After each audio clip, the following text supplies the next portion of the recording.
Now, yes, today is Nollaig Na Mban, which traditionally is the day that women get to enjoy themselves after working so hard over the Christmas period. Now, traditionally, roles were supposed to be reversed in the home, meaning that men did the women's work in the house while women rested and gathered together informally. So is it a tradition we should celebrate, or one we should add to the history books? Communications expert Terry Prone and author Caroline Grace Cassidy are here to discuss it. And I'm sorry, I'm so giddy with this. It's like, I can't even speak because... You know, we've been on panels before together, but now, Terry, I am almost afraid to go to you with this one because I have a fair notion what you think of Nollaig Na Mban. You think that I have a reverence for traditions, that because I am old, I really like stuff like Nollaig Na... You're wrong. Nollaig Na Mban is... Shock, horror, surprise! the greatest load of cobblers. I mean, this notion... First of all, I never heard of Nollaig Na Mban until I went to school. It wasn't a thing in suburban Dublin at all.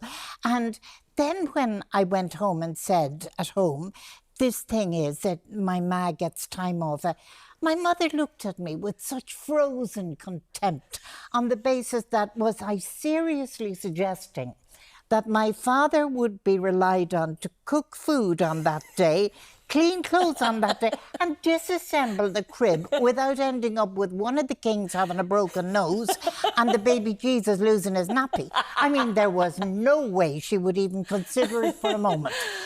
So your mother was a bit of a control freak and wouldn't let him do anything. Basically. She was certainly a control freak. But also, if you look at Nollaig Na Mban, and I can't believe that Caroline wouldn't agree with me on this, if you look at the traditions, they speak to a time when women had so little to do other than slavery. I mean, this stuff up that you got this mud pie. I mean, who is making mud pies? And put candles in it and say, OK, that's Shiva's candle, that's Elaine's candle, that's a... And that then you'd see which one burnt down quickest to see who was going to snuff it the following year. I mean, it is the grimmest, most awful... Witchery do, isn't it? Yeah. And some of them were mad, though. There was another one where they had, I was reading there as well, after that one, where at midnight, all the wells turned to wine.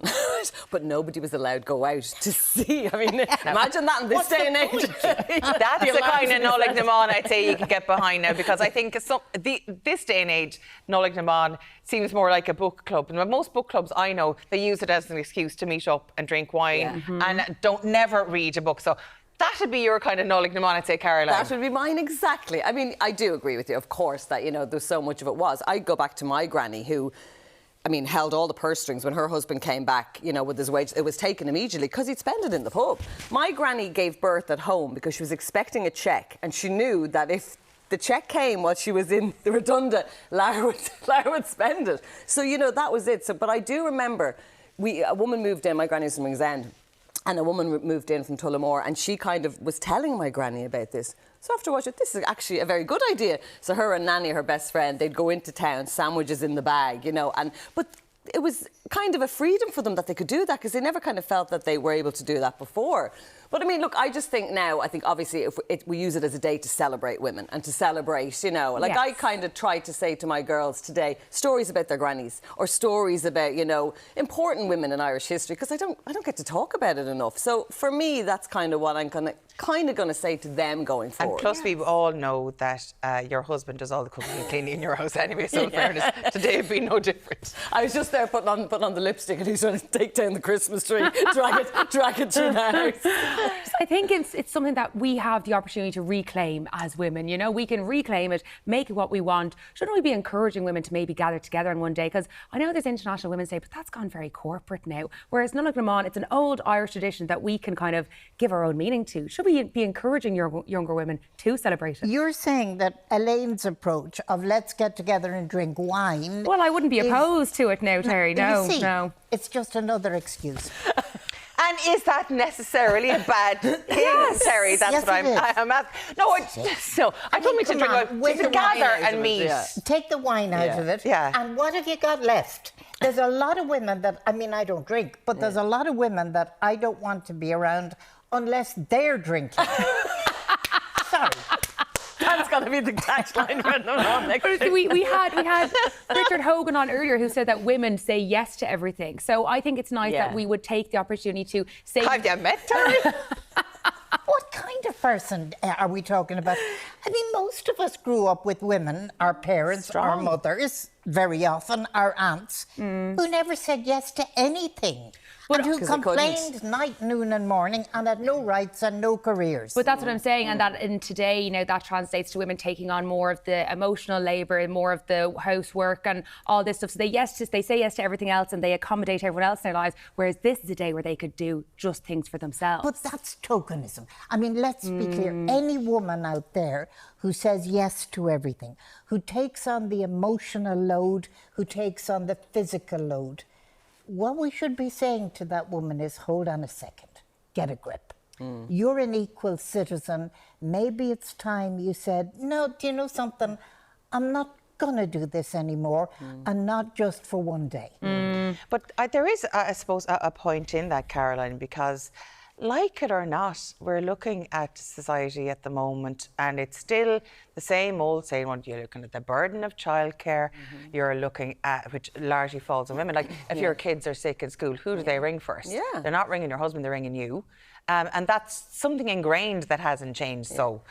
Well, I suppose, you know, if we're talking about what women have taken on coming from, you know, 50, 60, 70 to today, like, I mean, our lives are horrendously busy. You know, there's just so much. You're right, there's so much to do. And as brilliant as my husband is personally, there's still all the WhatsApp groups are to me, or all the dancing stuff. And there's just a lot. I think kids are way more demanding than they were. I mean, my mother never drove, so you had to cycle to school. That was it. There was no extracurricular activities, you know, unless you were just going out on the road to play.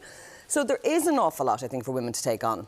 And you're trying to work full time, and you're trying to be it for everybody, and it's very difficult. You know, it's very draining, and it can really get on top of women, you know. And I think January is the time, regardless of today's day, but to kind of just say, okay, this year I may have to pass off some of these things, and I may not be able to say yes to everything, like you're saying. And yes, it is difficult, and I do think that women do take the majority of childcare and working and all that on their shoulders. Yeah, I suppose to implement societal change, you know, you can, I don't know, go on strike, and isn't that a little bit of what Nollaig Na Mban is? Kerry? I'm the daughter of a trade unionist, so you're hitting a raw spot here. I know that a one-day strike is not worth the 24 hours you devote to it. It needs to be longer. And it needs also to stop every assumption. I mean, this notion that the teachers would ring the mother, not the father. Why? Yeah. When my son was in school, not that he ever had anything wrong with him. Because he was perfect, we all know. No, but they didn't need to ring. But if they had, it was Tom's number they had, not mine. That's because you probably terrified them, Kerry, to be quite honest. They wouldn't dare pick up the phone. But I can see that even in my friends who, like, they would be the breadwinner in their families and they have a much more successful job than their partners. And they're still getting the call, like, I can't leave my ex-doctor surgery. I'm a surgeon. I'm in the middle of court. One of them was actually a lawyer. And her husband was sitting at home and she still got the call. It's nuts that it still happens. Nuts. Right. Can we all make a resolution that we're going to collectively change that this year for the women of Ireland? Yes. Well, I don't think the four of us will manage that now, but we can You try. don't think? No. You need to have big dreams, Elaine. I do. Yes. I do. Yes, you need to be idealistic to make your ideal world. Sweet dreams are a beautiful nightmare, which knows will happen in the next 12 months. But so, by and large, you like the tradition. I just like celebrating women, I suppose. Yeah, of course, you know, some of those old traditions are crazy and so outdated. But I do love the fact, you know, I have so much love for all my friends, and if it gives me an excuse to get together with them when I shouldn't need an excuse, I know I'm all in support of that. Terry thinks it's a load of all you know. There you go. Thank you both so much for joining us on the show this morning.